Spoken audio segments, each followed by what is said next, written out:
Apresentação: Cláudio Palermo e Paulo Henrique de Figueiredo.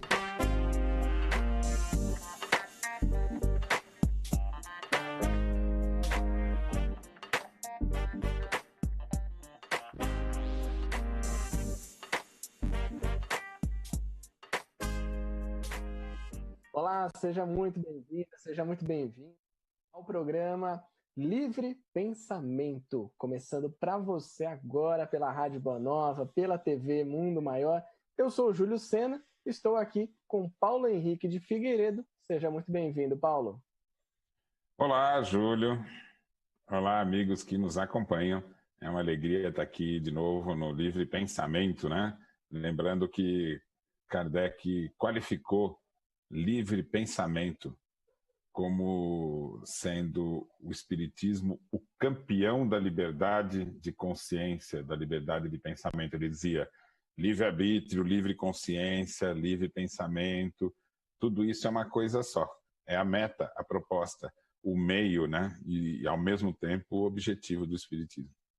E vai ser através desse livre pensamento que hoje a gente vai continuar aquele papo, Paulo, que a gente teve semana passada e que deu uma repercussão tão grande e tão bacana que a gente resolveu trazer, então, hoje o tema da caridade desinteressada na prática. A gente vai falar aqui para você compartilhar algumas histórias que tratam dessa caridade desinteressada e você pode compartilhar também com a gente, pode mandar aí a sua mensagem pelo nosso Facebook, que é o facebook.com/TV Mundo Maior. Já estamos ao vivo, inclusive.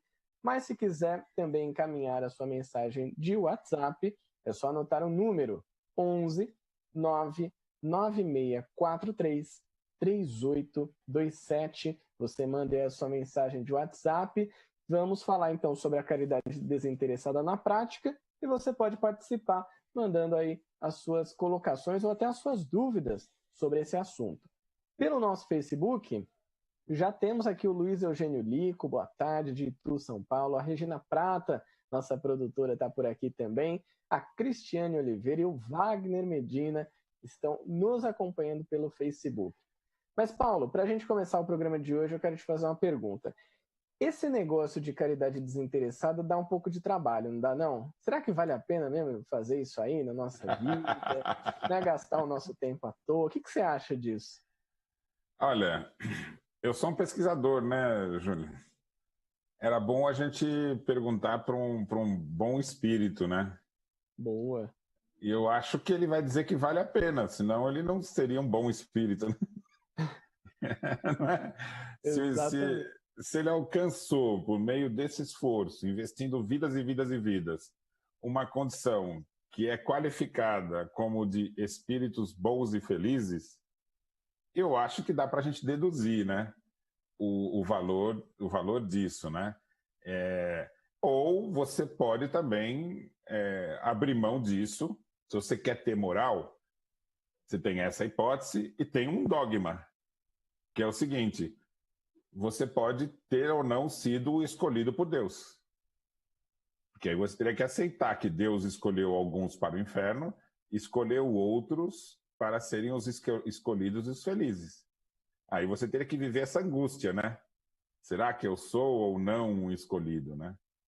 A história do cristianismo, o Júlio, é interessante, porque a igreja, durante muito tempo, ela dizia o seguinte: olha, a pobreza é um indício de, por temer a Deus e sofrer dele o castigo, significa que você vai ser bem recebido, né?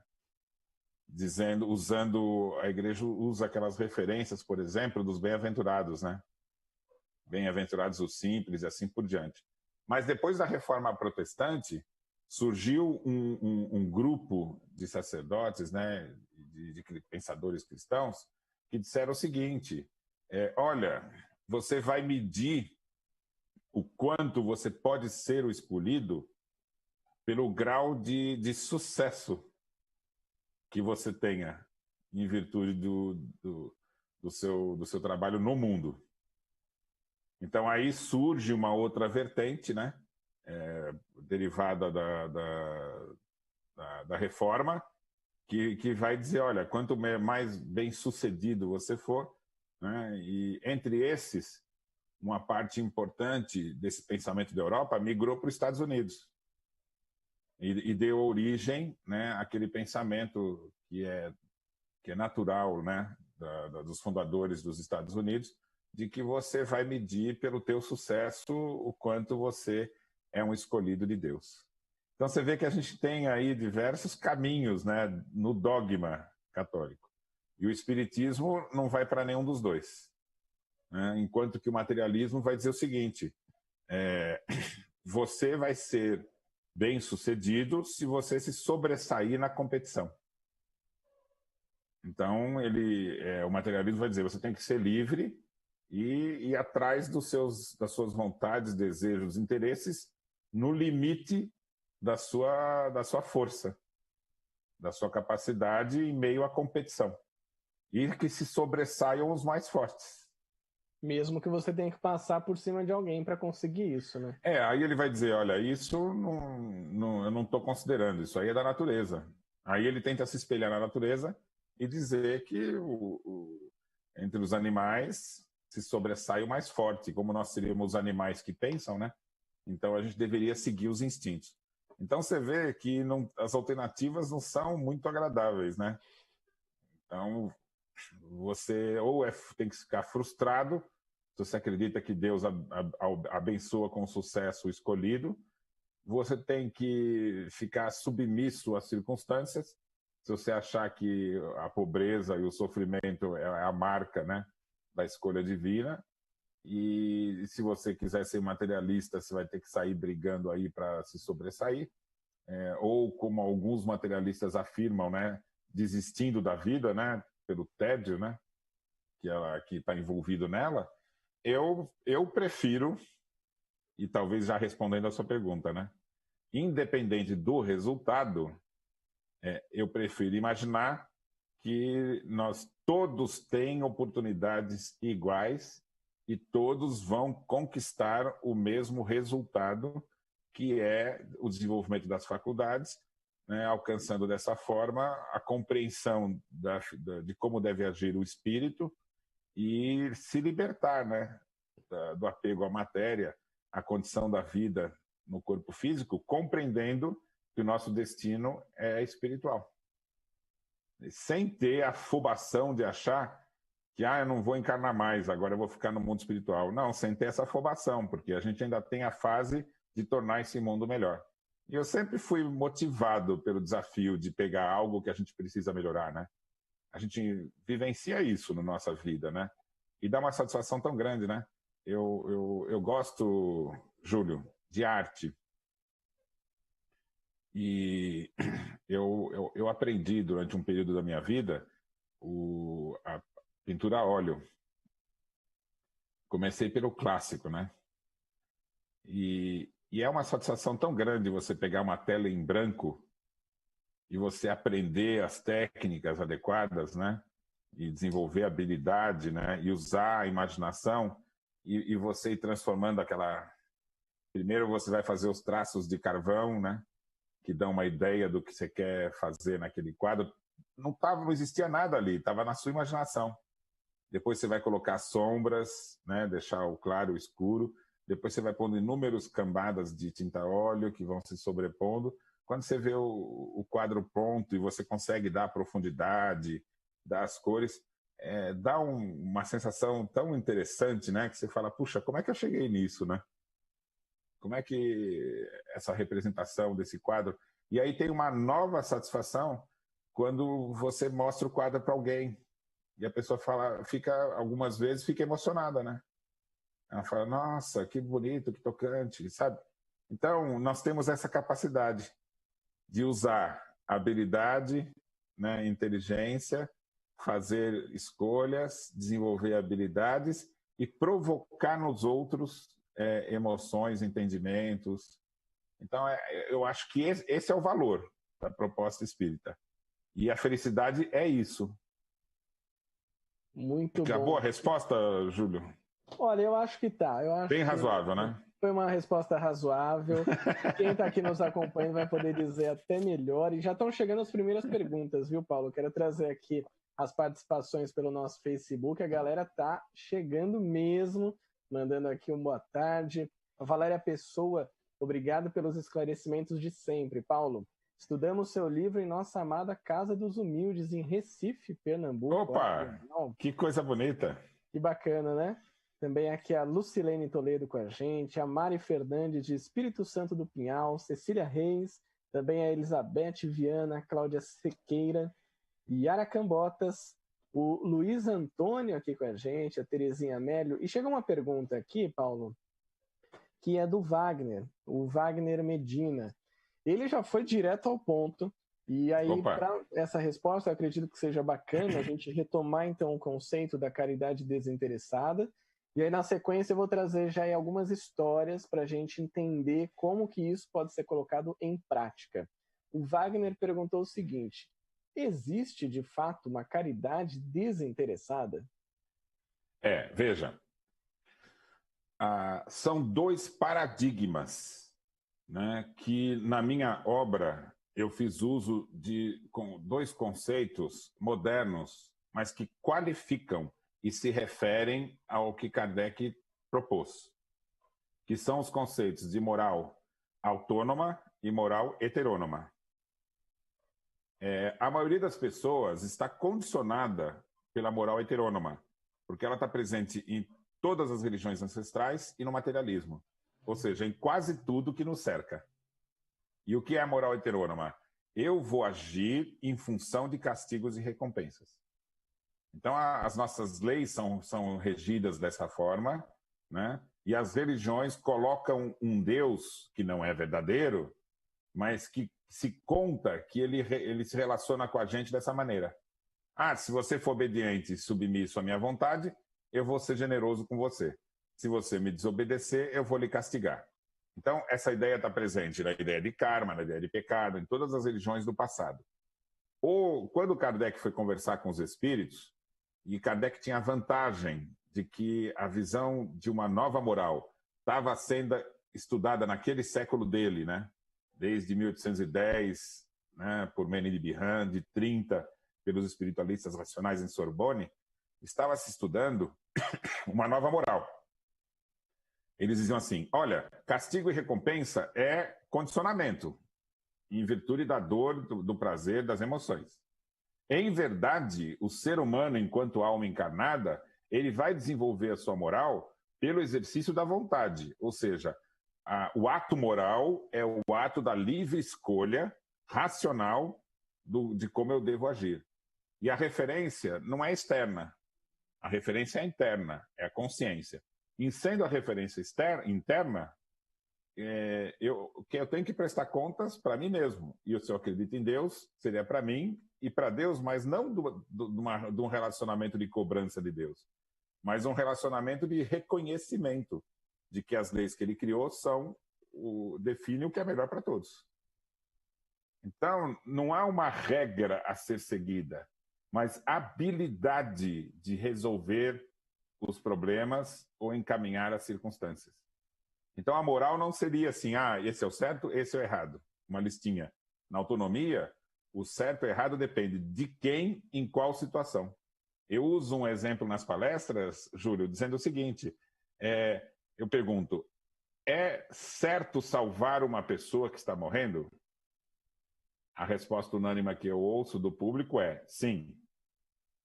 É errado tirar a vida de alguém? A resposta que eu ouço é. Aí eu coloco duas situações.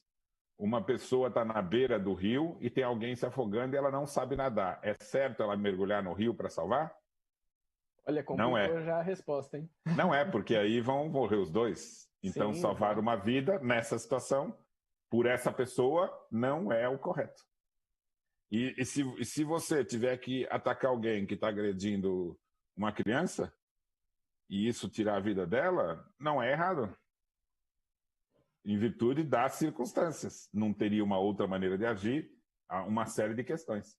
Sendo que ninguém é obrigado a fazer isso. Uma pessoa que não veja condições de intervir, ela dificilmente faria. Então, arrebenta A autonomia arrebenta com a noção de certo e errado. Por quê?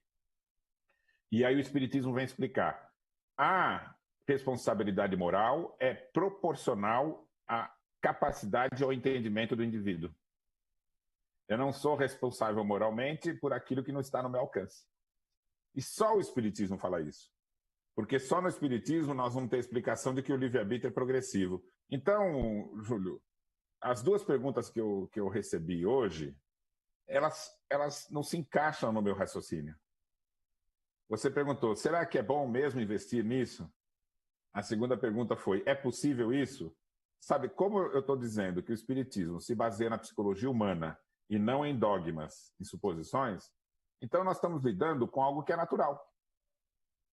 Então, seria, para mim, a mesma coisa que você perguntasse no século XIX para mim, Júlio. Será que é bom mesmo ficar estudando esse negócio de ondas eletromagnéticas? Será que tem futuro isso? Você sabia que um dos cientistas que se debruçou sobre as ondas eletromagnéticas, ele falou o seguinte, nossa, isso é tão bonito, pena que não tem utilidade prática. Olha só, mal sabia ele, né? O nosso mundo hoje está quase todo, né, fundamentado nas ondas eletromagnéticas. Exatamente. Basta dizer que não estaríamos conversando, né? Sem a descoberta de como o que é e como fazer uso dela, né? Porque foi um caminho e não foi muito tempo, hein? Não, inclusive, pessoas no início do século passado diziam que tudo que havia para ser inventado pela humanidade já tinha sido inventado. Isso. Então, olha, ainda, né? Eu vou te dar uma suposição, Júlio. Imagina, hoje, você consegue se ver a situação da humanidade hoje sem ondas eletromagnéticas? É possível? De forma nenhuma. Não existe. Então, eu vou afirmar para você, e você pode me cobrar. Daqui a 200 anos, só que infelizmente você só vai me cobrar daqui a 200 anos, tá? Eu vou deixar anotado, não se preocupa não. Então é assim, daqui a 200 anos, alguém vai olhar para o mundo de hoje e ele vai dizer o seguinte, como que é possível viver sem que todos tenham oportunidade, sem que haja cooperação, sem que a gente escolha como devemos agir para fazer as melhores escolhas. A pessoa fala assim, eu não consigo imaginar o que era viver naquela época, que as pessoas tinham que competir, que a pessoa morria de fome porque não tinha oportunidade. Todo mundo perdia com isso. Não sei como é que se aceitava isso, entendeu? Da mesma forma que a gente pode olhar para o passado e pensar assim, como é que as pessoas conviviam abertamente com o escravo, né? Sim. E tantas outras coisas. Se for puxar a Idade Média, então, era um absurdo, né? Tudo que acontecia lá. Exatamente, né? Você imaginar que na Grécia Antiga, a mulher, tradicionalmente, era considerada a função dela não ter relacionamento social, ficar trancada em casa e servir apenas a reprodução na relação com o homem e cuidar da casa. Então, hoje, você fala assim, quem faz assim, você considera um indivíduo completamente preconceituoso, errado, né?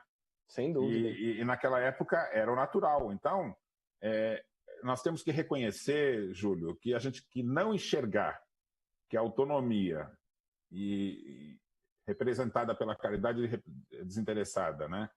Ela não entender nela a natureza dela com relação ao ser humano é coisa do fato do nosso planeta ainda ser muito primitivo e a gente não consegue enxergar coisas que para os espíritos num grau... Não é bom espírito, Júlio. É um grau um pouquinho mais à frente do nosso. A tal ponto que Kardec, quando viu a força dessa nova moral, da moral autônoma, ele disse o seguinte, nós vamos ter uma revolução na humanidade que só tem paralelo na revolução da ciência. Então, a revolução tecnológica que aconteceu quando o homem dominou o elemento material, nós vamos ter uma de proporções muito maiores, representada pelo domínio que nós vamos ter de nós mesmos, né? Numa fase nova que ele chamou de revolução moral. A revolução espírita vai ser uma revolução de ideias que provoca uma revolução na ordem das coisas. É profundo isso, viu? É bastante profundo e acho que isso faz uma ligação direta, Paulo, com o que a gente está comentando hoje aqui dessa caridade desinteressada na prática, né? Embora a gente ainda não viva num planeta em que isso já é comum, né? Como você falou, daqui a 200 anos, quem sabe isso já vai acontecer, já vai ser uma coisa mais natural. Mas a gente já tem alguns exemplos, e hoje a gente vai trazer principalmente 2 deles, mas o pessoal que está nos acompanhando pode mandar também pelo Facebook, muita mensagem chegando aqui, daqui a pouco eu trago. E antes até de trazer essas mensagens, as histórias que as pessoas vão nos compartilhar, no livro Autonomia, você faz uma relação da caridade desinteressada com o termo Ubuntu, né? Para quem não conhece, Ubuntu é um termo que foi conhecido por um antropólogo. Ele estava fazendo um estudo dos usos e costumes numa região da África, né? Numa tribo ali na África. E quando ele estava terminando o trabalho dele, ele resolveu fazer uma brincadeira, né? Uma brincadeira que ele achou que seria até inofensiva com as crianças daquela tribo. Ele tinha comprado um monte de doces, de guloseimas, e ele colocou tudo isso numa cesta bem bonita, com laço e tudo mais, e colocou esse cesto embaixo de uma árvore.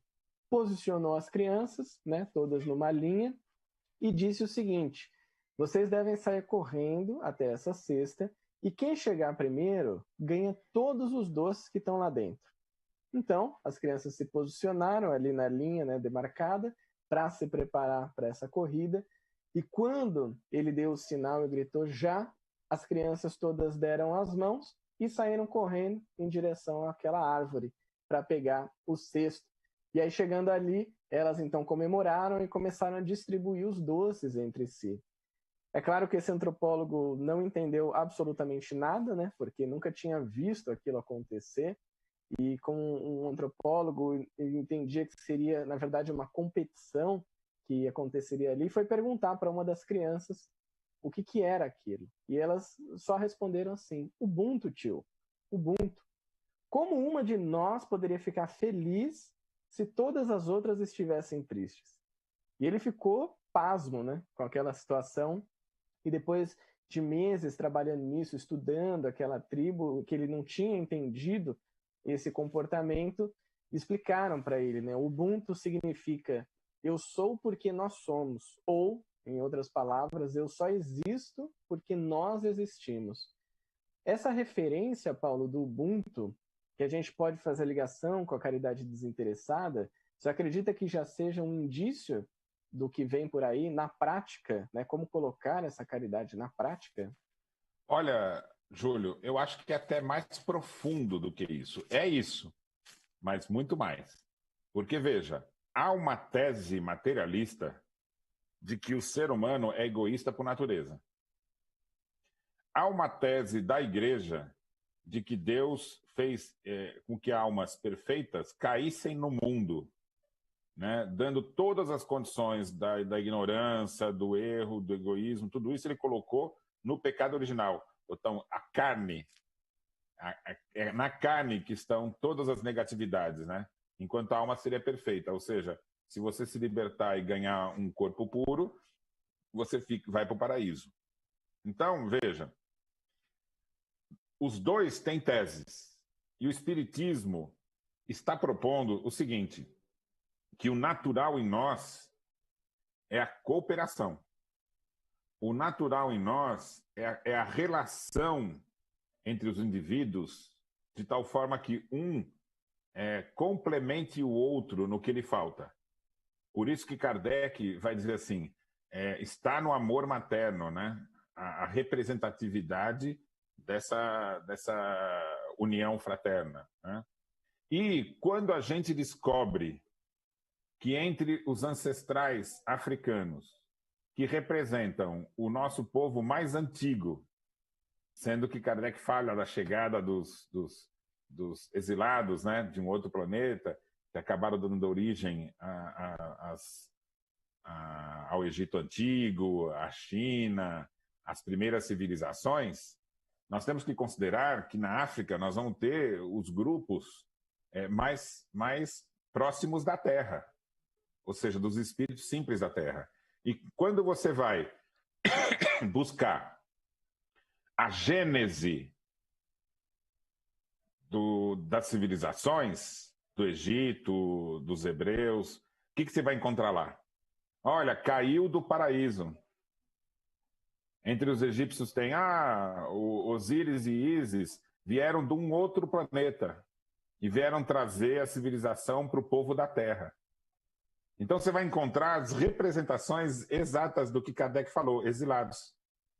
E quando você vai pegar a Gênese africana, Júlio, as histórias contadas da Gênese na África, e tem livro para isso, procura na internet aí, Gênese africana, tem um livro que ele relata, e tem em português, as histórias de origem dos africanos. E eles vão dizer assim, nós brotamos da terra, junto com os animais, e quem nos ensinou foram os elementos. O rio nos ensinou a tomar banho, a beber água, os animais nos ensinaram a fazer uso comedido deles nas nossas necessidades, e assim por diante. Então você vê que a gênese dos africanos é a gênese dos homens da terra, dos primitivos do nosso planeta. E vem desses tempos ancestrais o código moral e social da África, que agora o mundo está começando a aprender com isso. Porque ninguém dava valor, né? Mesmo na época de Kardec, eles eram considerados raças primitivas. Dividia-se o ser humano em raças, né? E o negro seria uma raça que não chegou na evolução do europeu, né? Então choca muito, né? Você ter uma noção de África, né? Porque você imagina que a África tem uma sociedade que a gente pensa que se aproxima dos animais. E nada mais errado do que isso. Porque na África a gente se aproxima do que é o projeto de ser humano adequado. Porque eu vou te dar aqui um exemplo de Ubuntu que eu cito no meu livro Revolução. Porque eu tenho uma ousadia aqui na parte final, num dos capítulos, eu aproximo a caridade desinteressada proposta por Kardec do conceito de Ubuntu. Então aí, veja só, o bispo Desmond Tutu, que foi Nobel da Paz em 84, ele diz o seguinte, Ubuntu é a essência do ser humano. Ele fala do fato de que minha humanidade está presa e está indissoluvelmente ligada à sua. Eu sou humano porque eu pertenço. Ele fala sobre a totalidade, sobre a compaixão. Uma pessoa com Ubuntu é acolhedora, hospitaleira, generosa, disposta a compartilhar. A qualidade do Ubuntu dá às pessoas a resiliência, permitindo-lhes sobreviver e emergir humanas, apesar de todos os esforços para desumanizá-las. É Kardec isso. Puro, né? E Kardec vai dizer assim, quando você deixa o indivíduo submisso, e aí ele vai falar fé cega e obediência passiva, está na Gênese, num trecho que foi adulterado, hein? Ele fala, as igrejas do passado, né, as religiões mantiveram o indivíduo com fé cega e aí ele fala que isso aproxima o indivíduo de ser um autômato. Enquanto que a liberdade de pensamento, de consciência e a caridade desinteressada vão transformar o indivíduo em que faz uso das suas próprias faculdades. É isso que nós estamos falando. Eu uso a razão e uso a minha vontade de forma cooperativa. Porque eu não posso usar o outro como instrumento dos meus interesses. Porque aí é o inverso, que também está lá no Livro dos Espíritos. O sinal mais característico da imperfeição é o interesse pessoal, o apego às coisas.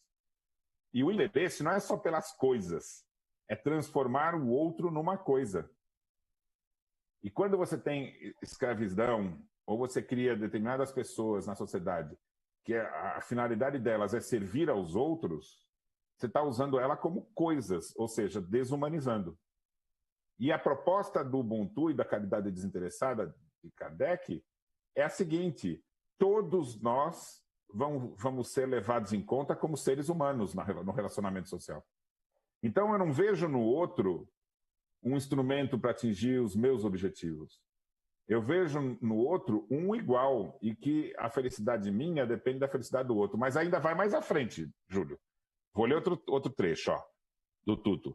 Uma pessoa investida do princípio de Ubuntu está aberta e disponível para as outras, apoia as outras, não se sente ameaçada quando outras pessoas são capazes e boas, com base em uma autoconfiança que vem do conhecimento de que ele ou ela pertence a algo maior que é diminuído quando outras pessoas são humilhadas ou diminuídas, quando são torturadas ou oprimidas.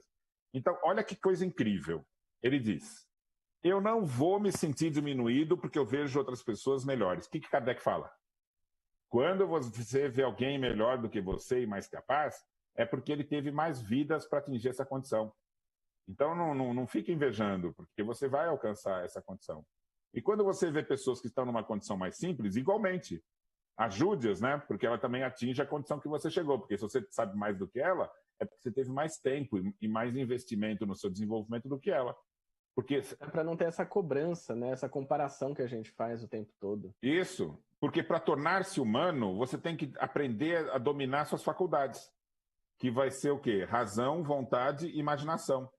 Então a gente desenvolve a inteligência, desenvolve por meio da vontade do livre-arbítrio e a capacidade criadora, a partir da imaginação.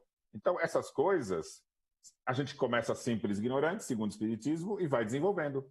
Se a gente convive com alguém que tem mais alguma dessas três coisas, é porque investiu mais tempo. E, segundo o Espiritismo, ele pode até ter passado por mais de um mundo. Sim. Então, se a gente pegar grandes nomes que despontam na sociedade, quanto mais para trás elas surgiram, a gente pode dizer com certeza que essas figuras não são do planeta. Vieram de outra. Sócrates veio de outro planeta. Hipócrates veio de outro planeta. Sabe? São espíritos com um desenvolvimento tão grande que os milhares de anos da nossa civilização não são suficientes para produzir uma faculdade tão bem dominada e desenvolvida. Então, é isso que a gente tem que aprender a lidar. Existem espíritos que vieram de outros planetas e têm um desenvolvimento muito maior do que outros. E os da Terra são os senhores desse mundo. Porque eles foram criados para se desenvolver como ser humano aqui.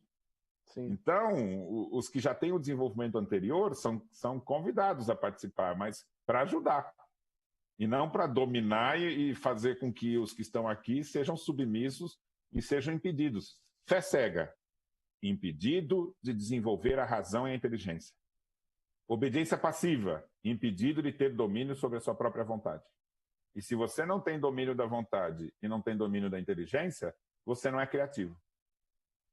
Então, quando a gente pega parte da humanidade, desde o início da civilização, e impede de desenvolver o conhecimento, e isso é inegável, Júlio, porque a sociedade do Egito funcionava assim, uma parte vai estudar nos templos. Os outros é proibido desenvolver a capacidade, a inteligência e o conhecimento. É proibido. E aquele que aprendeu no templo, se contar para alguém fora, pena de morte. Então, veja, isso foi a fundação da nossa sociedade. O impedimento de você era poder, um poder absoluto e centralizado. Assim que foi pensada a sociedade egípcia, e ela foi exemplo para muito do que aconteceu depois até hoje, né? Dividir em classes, e esse grupo aqui não pode pensar, não pode ter escolhas, tem que ser submisso e a fé cega. E agora a gente vem ampliando, né, esse pensamento, como você bem colocou no início do programa, Paulo, a proposta do livre pensamento de Kardec, né, a proposta de autonomia, e agora essa caridade desinteressada. E eu achei interessante que você comentou, então, de espíritos que têm uma trajetória talvez um pouco maior e que para eles já é natural, né, praticar essa caridade desinteressada. E a gente vai conhecendo aos poucos, né, ao longo da nossa vida, pessoas que praticam isso de uma maneira muito tranquila. Teve uma história que nos tocou bastante, a gente vinha conversando nos bastidores, que é de uma jovem lá do Rio de Janeiro, ela que mora no bairro de Santa Cruz, na favela do Aço, é a Moana Couto, e ela, junto com algumas pessoas ali, alguns jovens, começou a criar o seu projeto, né? O projeto que tem movimentado bastante aquela comunidade, um projeto que faz com que as pessoas tenham oportunidades de estudo. Acho que isso é muito interessante, né? Ela que viveu num contexto em que ela não tinha oportunidade de estudo, ela foi lá e se desafiou a trazer essa oportunidade para as pessoas e tem conseguido muito levar essa oportunidade junto com os seus colegas que estão trabalhando ali. E é muito interessante ver que, além desse projeto que ela faz, ela também, né, nesse contexto que a gente está vivendo, da quarentena, pandemia, ela se mobilizou para conseguir arrecadar recursos, arrecadar comida também para levar para essas pessoas. Isso ainda não é o comum, né, Paula? Ainda é uma exceção que salta aos nossos olhos, e eu acho que salta com razão, porque é uma atitude louvável. Mas o que, na sua opinião, e também o que a gente pode trazer aí dos estudos da autonomia, do próprio Kardec, ainda falta para que nós, que ainda não temos essa capacidade natural, né, ainda não é uma coisa tão corriqueira, para que a gente possa engrenar nesse processo durante a nossa vida? Júlio, eu vou fazer uma pergunta para você. Por favor. Quando que um escravo não está perdido? Uma pergunta complexa de ser respondida. Um escravo não está perdido quando ele não se aceita escravo. Ele pode... ele não se aceita, dependendo da natureza dele, intimamente. Eu vou agir como escravo sabendo que não sou. Ou ele pode ser assim, eu não vou aceitar que ele vai ser morto. Então são naturezas diferentes, mas com uma característica única, que é assim, eu não sou escravo. Estão querendo me fazer, diz um, e o outro, eu estou escravo, mas não sou. Quando que ele está perdido? Quando ele aceita que é escravo. Ah, eu sou escravo, eu tenho um ótimo dono. Ah, essa família do meu dono é tão boazinha, ele cuida de mim, eles me dão... Deixa eu ter minhas coisinhas, eles me dão tempo livre. Nossa, eles deixam eu comprar coisas. Ah, você sabe que o meu senhor de escravo, o meu dono, até deixou eu comprar um escravo, Júlio. Olha tem isso. Só. Se você pegar jornais da época do Império, tem isso. Escravo que comprava escravo. Nossa, meu dono até deixa eu comprar escravo. Então, veja, quando você se aceita escravo. Então, o que a Moana está fazendo? O Tutu, né? O Desmond Tutu fazia, o Mandela, o Sócrates, né? O Giordano Bruno, Jesus, todos esses, eles diziam assim: você não precisa lutar contra quem lhe escraviza. Você precisa lutar contra a ideia de ser escravo dentro de você. Porque você não vai ser escravo se você considerar que você não é. Eu posso até estar sendo escravizado, mas não sou um escravo. E um dos problemas que a gente vai encontrar é a pessoa... Não é assim, a gente não precisa libertar essas pessoas, como é o nome dela mesmo? No Rio de Janeiro. A Moana Couto. A Moana, ela está fazendo várias coisas. Ela está trabalhando nas favelas para ajudar nessa circunstância, né, nas comunidades, nessa mobilização do coronavírus, né? E uma das características é as próprias pessoas que vão dizer as suas necessidades, para eles irem atrás e conseguirem prover. E esse trabalho dela, dos indivíduos acreditarem em si mesmos para buscar a formação. Então, veja, eu assisti outro dia também um documentário da esposa do presidente negro-americano. Do Barack Obama. É a esposa do Barack Obama, que é... A Michelle Obama. A Michelle.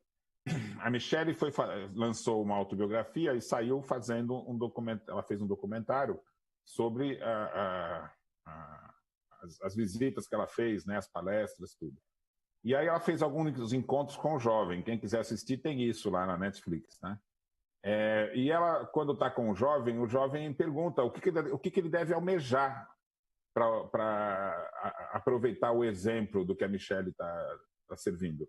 Aí a Michelle falou: você tem que acreditar em você. Reconhecer em você valores que vão distinguir você do que está à sua volta. Porque a massificação é que faz o indivíduo achar que ele é um igual. Eu não tenho valor, eu sou mais um aqui, um boneco aqui, um autômato. E o que faz você deixar de ser autômato não é alguém vir e te libertar. É você não aceitar que é um autômato e acreditar nos seus valores. Porque os valores que você tem, muitas vezes, são diferentes do que os valores que a sociedade considera. Ah, não, aquela pessoa é de valor porque ela tem esse predicado. Não, você tem valor pelo que você é diferente dos outros. Você tem valor para a autonomia, o valor de cada um está na diversidade.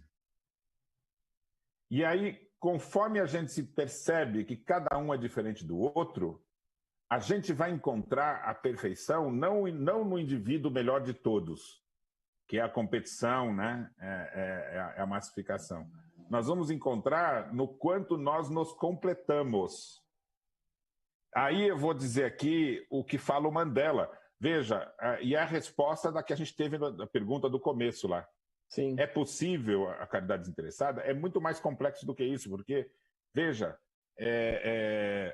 a gente vai continuar tendo progresso pessoal e valor pessoal, só que inserido num novo patamar. Eu vou pôr a fala aqui do Nelson Mandela. O que é Ubuntu? Perguntaram para ele. E ele respondeu: respeito, cortesia, compartilhamento, comunidade, generosidade, confiança, desprendimento. Desprendimento, que significa o quê? Desinteresse, né? Uma palavra pode ter muitos significados. Tudo isso é o espírito do Ubuntu.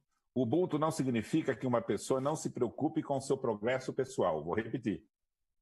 Ubuntu não significa que uma pessoa não se preocupe com o seu progresso pessoal. A questão é: o meu progresso pessoal está a serviço do progresso da minha comunidade? Isso é o mais importante na vida. E se você consegue viver assim, terá atingido algo muito importante e admirável. Olha que coisa fantástica. Eu investi no meu progresso pessoal. Para quê?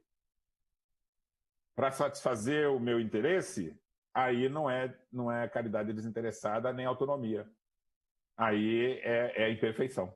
Segundo o Espiritismo, quando você pega os seus valores, imagina que eles servem aos seus próprios interesses, o nome disso é imperfeição, que é diferente de simplicidade. Então, isso é muito importante, Júlio. Quando eu vou me desenvolvendo naturalmente, uma hora eu alcanço a condição de um bom espírito. Mas quando eu começo a desenvolver alguns valores, inteligência e algumas habilidades, aí sim eu crio um falso entendimento de que esses valores servem para os meus interesses que eu vou criar pessoais, independente dos outros, aí eu criei a condição de egoísmo e de orgulho, que é uma condição falsa e fecha-se em si mesmo. E você só vai continuar o seu progresso se você romper esse equívoco, essa ilusão que você se mergulhou. A tal ponto essa ilusão ela é afastada da realidade, que você, quando desenvolve uma imperfeição, mergulha no sofrimento moral. E só acaba o sofrimento moral quando você supera esse condicionamento que você criou e dá continuidade ao seu processo evolutivo. E é tão a parte do natural isso, assim, da melhor escolha, que só alguns espíritos desenvolvem imperfeições. A maioria tem um desenvolvimento gradual e progressivo. Muito bom. Paulo, programa como sempre voou, né? Não acredito, não acredito. Voou. E olha que eu nem mexi no relógio aqui. Alguma coisa você fez. Muitas participações aqui. Eu quero já deixar o nosso grande abraço para você que participou, que mandou aí o seu boa tarde, o seu carinho para a gente. Dizer que você pode colaborar com este programa e com todo o trabalho que a Fundação Espírita André Luiz faz. Você que está no Facebook é muito fácil. Tem um link aí que é o feal.colabore.org. Se você não está pelo Facebook, você pode anotar. É muito fácil. feal.colabore.org. Você contribui, apoia essa divulgação da doutrina espírita através da Rádio Boa Nova, da TV Mundo Maior, através do trabalho que a FEAL faz.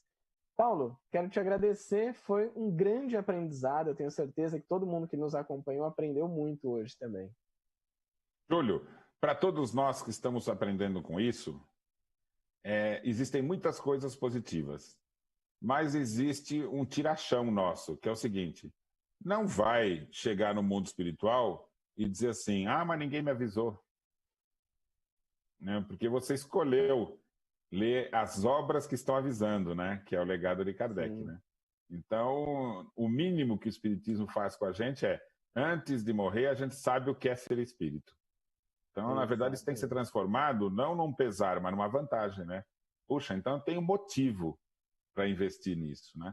O mundo de regeneração não é feito de espíritos bons, mas daqueles que entenderam a diferença entre heteronomia e autonomia e escolheram o caminho que é o melhor.